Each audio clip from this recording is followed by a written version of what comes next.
Hey everybody. I am doing a fresh install. I got the base up on Docker. This is going to be my first test with it. It's kind of finishing up sort of now.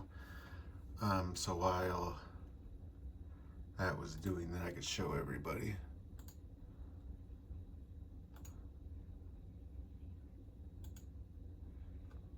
Oh, I had to fix some file names. So it wasn't doing it from my computer. This is directly from them, so I don't actually have that yet. I've already uploaded it, so then I removed everything, and those just got done uploading. And then this messed up twice because I started this 15 minutes ago. Last one 15 minutes ago, but these were, I was pulling the wrong image. I forgot to update my file. So now everything's kind of going through and we're getting it done. So in the end, it is just gonna be the single folder. The UI is now, it pulls from the base and then just puts in the UI, the folder stuff, and that's it. So you don't have to do anything besides this little file. The other ones are included. They'll be under the base, and this is your build. This is what's being downloaded. Currently, there are 26 open CVEs. I couldn't do anything about them. I'll update this every week, the base at least, to kind of keep up with those. There's no fixes for them right now, so I've marked everything. But this includes, there were 12 in the Linux direct for 2604. And then the other ones were from like NVidia, Docker, Jupyter, the Node server, Node.js server, and the rest. And then those are all updated as well. It's just some of them, just I can't do anything about yet. So I'll get those. I'll look again in a week and redo the base and get that uploaded. And I'll do that every week. So that'll stay up to date at least as much as I possibly can. Some of these I have to wait for the bases and some of that stuff to kind of sort itself out. But then this is built, the base is built as of today, so I know exactly today that that's how many there are still outstanding. You can look on the Docker website. I did expose all the CVEs so everybody knows, and you'll see it's mostly stuff from the last week. I think there was 2 from a month ago for Docker, but again, there's nothing, they have no updates for it, so I'm just kind of stuck with that one. But as soon as something comes out, I'll get it updated. And this is the last one before it compiles. I did finish, I added a new file here, voice.py, so you can, and I've already verified and gone through and tested all the stuff. It all does work. There's no errors, text to speech and speech to text. And then I added TTS and STT.js in this one. So those were additions to what was kind of, I've been referring to before. Other than that, there have been no real changes. I was just making sure all the bugs were out, all the tools worked. I got those. Oh yeah, the tool cheat sheet I added.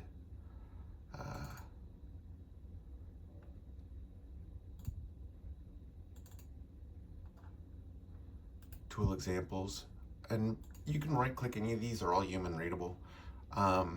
If it does a tool call and it gets it wrong, the system will automatically send the proper way to do that specific command back to it and how it wants it. And this is kind of its cheat sheet. So whenever it gets an error and your AI does it wrong, the system automatically informs it how to do it properly. And you as the user should also know how the tool call functions work. This isn't going to be like a black box thing. It's, you know it, everything's readable, and customizable and modular. So you can kind of make whatever your own, just keep track of what you change, because if I ever update this, all you would need to do is know what you did, what you changed, and you could do it again. The core is going to be pretty much set since I got everything functioning with 0 errors. But updates happen, libraries change, all that stuff. So I am going to have to eventually kind of get in there and update stuff. And when I do that, the only thing you'll have to do is know what you changed to just rechange it back, and then you'll be fine. And then you can add your own. If you add more tools, if you add stuff, you can add it. And when you do, you can specify exactly how it should be, so you can add to the cheat sheet. I did give a generic system prompt as well. You can go in and fill in your name, give your AI a name. I don't know what you want to do it, but you want to put in who's the owner of the system, who's your admin of the system. This is very generic, but it's to let your AI kind of know how to navigate your system. And it gives it all the tools, how to navigate this file system. And this may seem like a lot, but it really isn't. It's really just audio file folders are located here, here, here. So when you mention something, it can reference it and kind of connect the dots. And again, you can add to these. You can kind of tweak them to your preferences. This is a very generic thing. I would just let your AI get used to the tools before you start, changing whatever you want to change, or kind of fine-tuning it. However, you just want your AI to know how to properly use tools. So that's where most of this is. It's just a big section about tools. And then the rest is just some basic little things and folder layouts.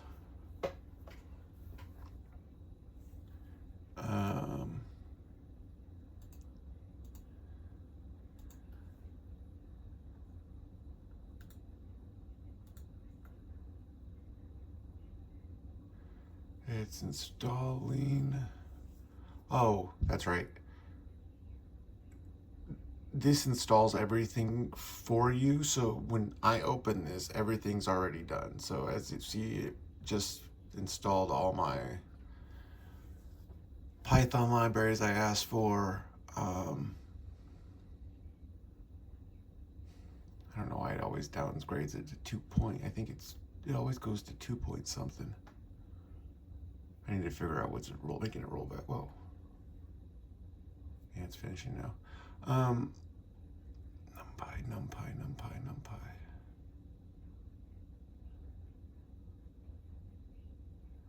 NumPy 2.3.5. I don't know why it's rolling it back. There's something in here that needs it to roll back. I gotta figure that one. Well, I'm using 3.13, that's why. So at least I know why. So I'm getting no errors, everything's working fine. I'm gonna have to start my computer when this is done. For some reason, directly after a build, your RAM is gonna be just completely filled up from all of this. So it's gonna take a second. This will be a long video, but I want everybody to see how this all is put together and works. And I didn't even use very much of a full screen to do this. And here's where my original errors. I was naming the wrong thing. And then after I got the name right, because I had a HYM/, everything went fine. And then I didn't have any issues. And then it just built fine.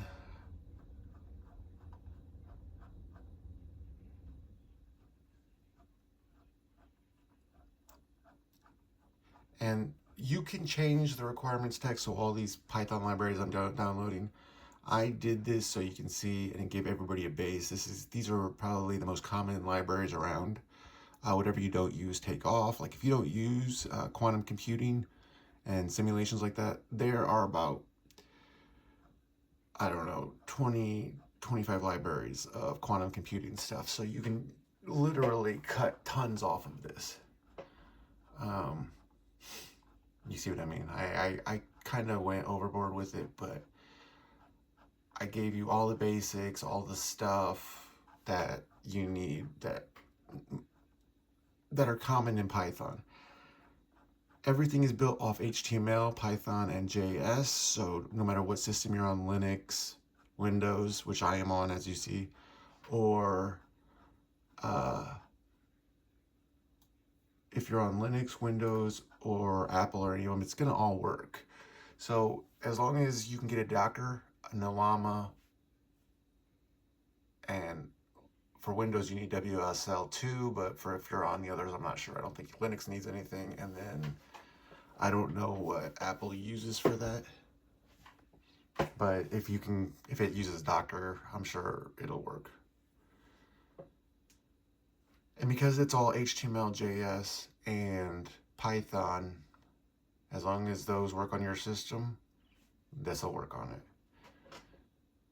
I made it for Windows because Windows has always had a ton of restrictions, so I stuck with this one because this was going to be harder than doing it anywhere else. I've already got a base image ready for Linux, the new Linux, so I could start building this for Linux without any of this. That means it'll take out Docker and WSL2 and be just pretty much its own operating system. This would be one of the UI features where you could just open it up and do it.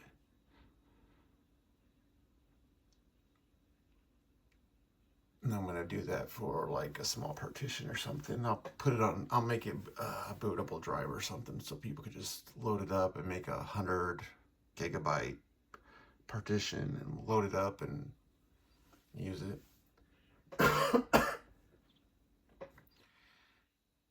And this was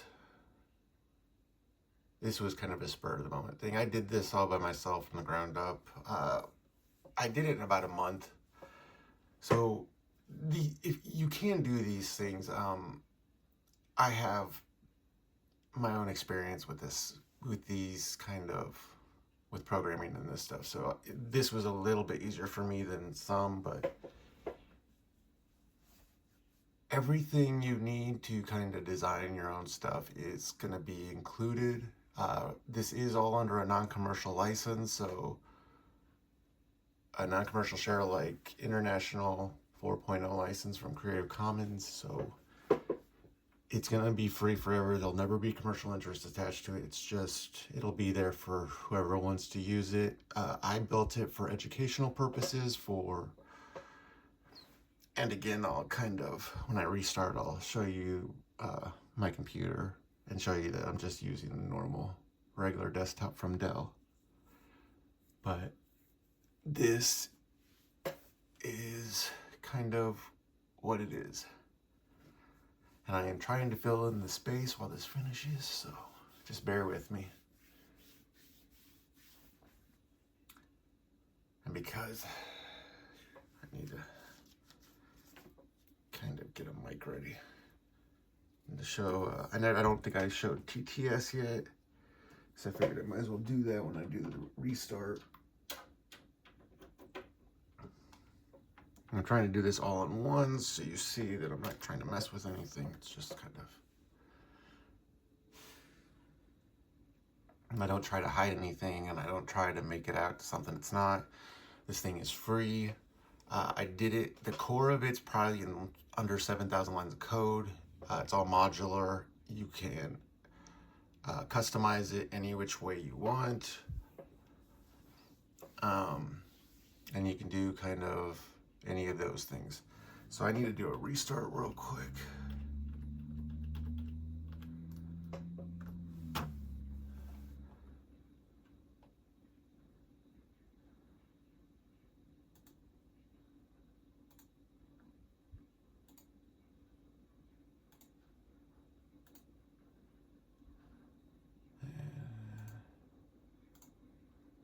And now how are my images? My computer's going, I can hear it. It's still processing it all. Your first start's gonna be really laggy, and you're about to see what I mean.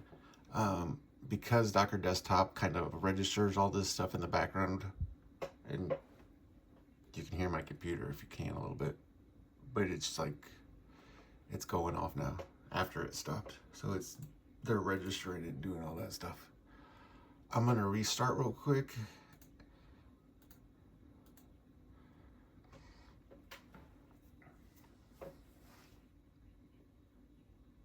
And see, this is my wife's computer. I did this for, so she could use AI. I have another system I use, but I made this for her. And then I used to use Open Web UI, but then it kept getting in the way of when every time it updated or they did something, it would mess with my stuff. I'd have to kind of readjust it. It just took too much time. So this is just a way of, you control it top to bottom. You never have to worry about other people's stuff going out. All you need is the base and whatever you want to add to the UI. And you know it's all local, so it'll all work for you. Oh, and then, as you can see, I just have a normal Dell. It's got a 8 gigabyte VRAM. So we right click and run as administrator. I am always online when I first do this because you want to be logged in. It'll tell you that even right here, requires password. This means you have to be logged in to do that for yourself. Then once that's up, right click, run admin, yes. And put it back up.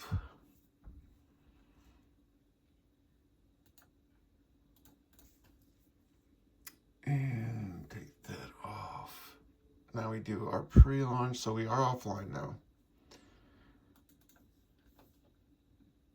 Double click your pre-launch, and like I said, you can take these off. You can add more security. You can kind of add your own little things. This is the only port open is 8767. That is for the quantum comms, quantum secure comms. I've added extra security for that port. None of these other ports are shown. These are all kind of internal and local. So then we go to Blender, which is localhost 3001, do this one.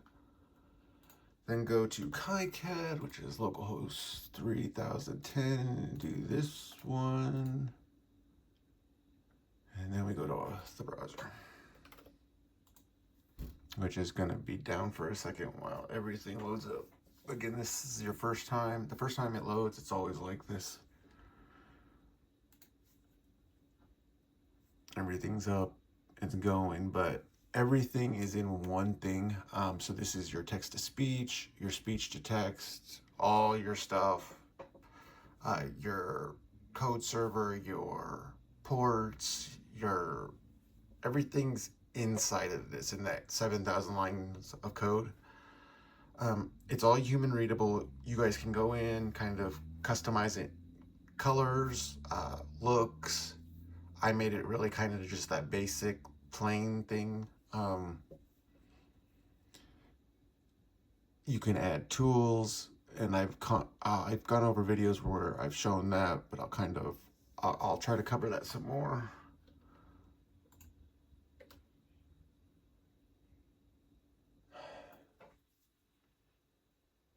I still hear my computer going. There it goes.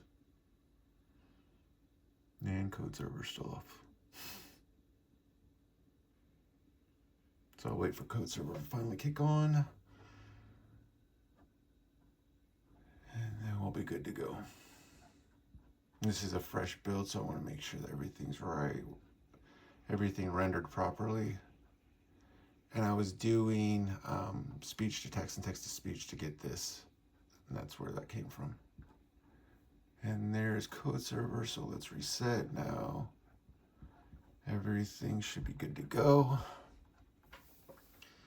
So to test this, I'm gonna use my trusty mic. All you do is, that's voice input. Show audio player.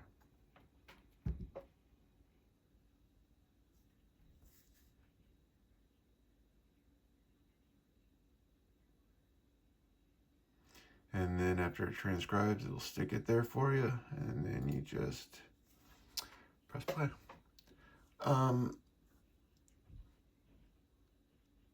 This does support, I put it in for multiple languages. So it's not kind of the best one you can get. You can get one better if you look at the settings for your specific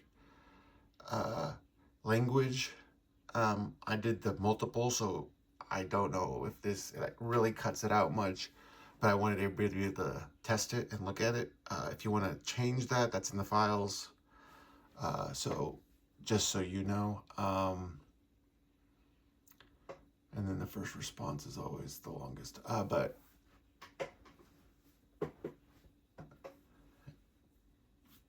everything is working. The audio player visualization is now displayed and interactive. And the voice works. You can turn voice off at any time right here. It'll just stop the audio and stop that. I added the stop button. And the knowledge, memory, and web search, and then your speech to text. If you want to automate that, go for it. I didn't. I don't like having a mic always on, so it's only when you press it and it'll stop after you stop talking. So that's how that works. And as you see over here, everything's there. As you can see, everything still works. And this is also a bug test because I just did this on a fresh build. I haven't really gone through and made sure everything works. I just don't want people to think that that lag is anything but that.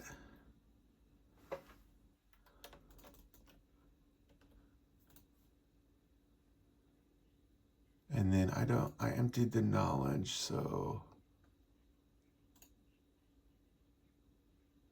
Oh no, this is not that folder. The folder I'm about to upload for all this doesn't have any of those files, but I forgot I left this one in here.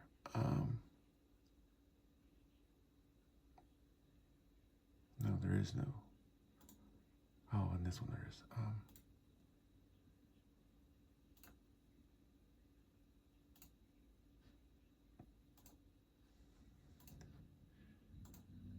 So everything is working.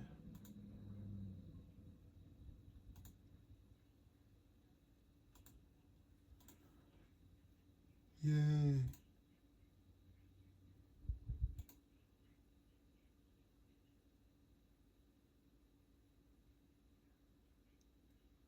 Huh.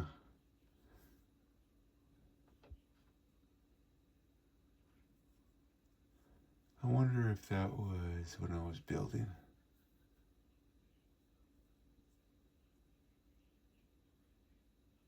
But I went offline first. I gotta check this, why that's like that.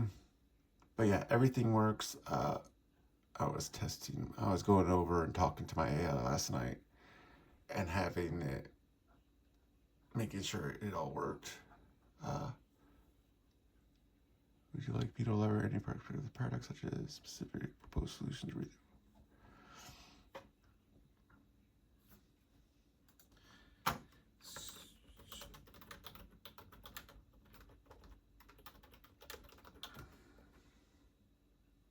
What just happened?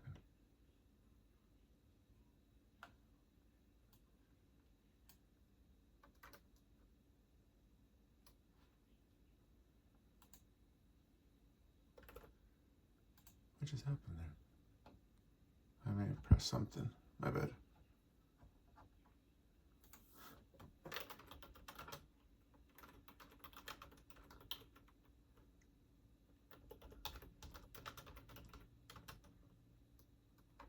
Oh wait, I don't want to ask that. Let me see, what were we talking about?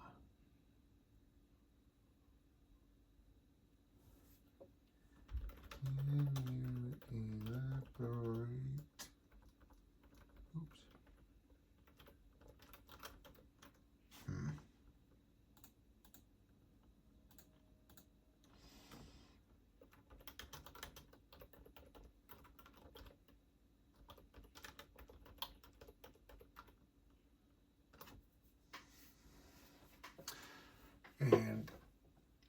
And see, this is why I'm used to mine where it just goes. I don't get all that normal, hey, let's wait, and then I don't get the text fast.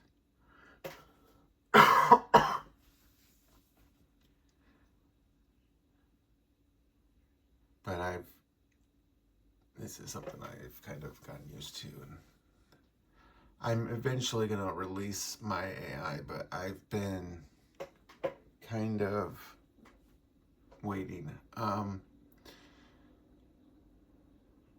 Like with KiCad, I need to look at that more. I've only used it for CLI, where my AI would connect to it and do a script. I guess that's the best way to say it. And it can make your KiCad designs from actual scripts instead of how you do it visually. So if you give your AI a bunch of electrical engineering information and kind of all the little parts of a PCB, it can do it for you.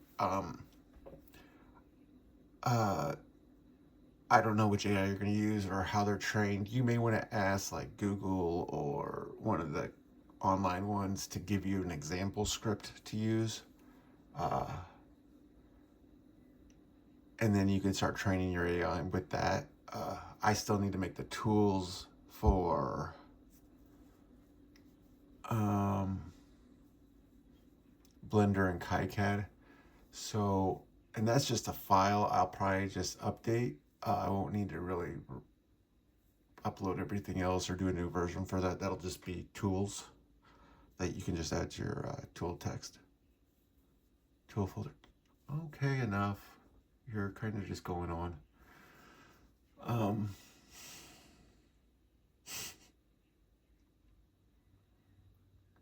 But as you can see, this, even offline, I still get better kind of results from my AI than most of the stuff I get from some of the commercials. And as you can see, it can handle the context. It's just going. And it's completely free. So if you're interested in this stuff, this is where you should be starting. Get yourself a regular computer that no matter what you're going to be able to use. Even if you kind of get burnt out on this, a desktop is a desktop. So instead of, if you're a gamer, great, then you can use that. If you're a web designer, great, then you can use that. But outside that, I would not be going to buy huge rigs for no reason. If you can't get your setups and your AI to perform like this, there's something wrong. And this is very much on just a regular computer, like I showed. Nothing special. And I did this on purpose. This is actually my wife's computer that I did this for. So she could use an AI, and I'm not going to do all those things where they make you pay. And I've had this and I've tested this and I've shown where this AI can do 800, 900 line scripts, no problem. It's done longer.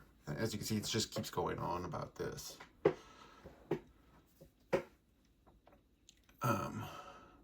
Would you like me to elaborate more? I think you elaborated enough, dude. Jeez. But now she's going to give me a verbal explanation.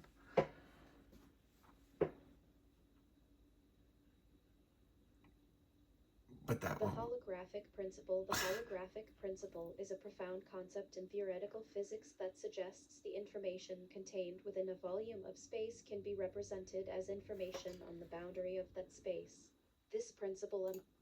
So, as you can see, I'm not going to have her go through everything that she just, jeez. All right, but as you can see, everything works. And as you saw, I just did a fresh build. I even let you guys watch me finish it. I started it. I didn't do anything special. Because I've put in persistent, that's why you see this is already loaded. I did videos prior where I was showing you, I loaded the empirical data for you guys. And this I tested to see if it would work, and it did. So I just wanted you guys to see this is even persistent, even with a fresh build, just because my folders were still there. That's all it takes. Everything kind of preloads on its own. You don't have to do anything. As you saw, I just built it and I just started it. There's that little lag on the first couple starts or first start. I don't know if it'll happen again if on the next start. It's usually that it has to load everything, get everything put in place, and kind of get adjusted. Once that's done, you see I didn't have any issues. My latency's high. I don't even know why that is. It just took forever for that thing to finish. But as you saw, there really was no latency. I've put this down on the bare min.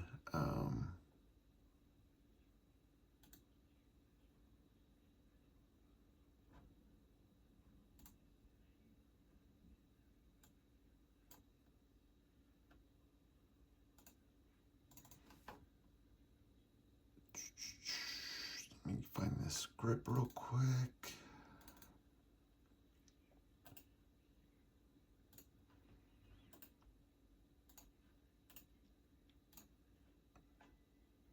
This is just to gather your system information. So 313, as you see, my CPU usage 0.7%, my memory usage 20%, usage on disk. Oh, this went way down. This is 6.22. Oh, I got that. Somewhere along the line, maybe it's because I was holding the build on here as well. So total, it was only 66. That's kind of good. As you can see, I got 8 gigabytes of memory on my CPU, Python 3.13, Cuda 13.2, and then all my libraries that were in my requirements text. These are all updated for 13.4 and 13.3. I think it is Transformers that doesn't have a 3.14 Python version, and QQuantum. Let's see. QQuantum. It's QQuantum Python Q13. This doesn't have a 3.4 variantation. That's their Python bindings. So those two, once those two are updated, I can get rid of code Python 3.13, and this will actually go down more, but that's actually better than I thought it was. So as you can see, that's the amount of space you need. 100 gigabytes will give you 66 for this, and it gives you 30 gigabytes of space for files or whatever. Wow. I want to know where that other 10 just went. So I just dropped another 10, but that works. So as you can see, I'm going to get these files uploaded in a little bit, and then I hope you guys enjoy.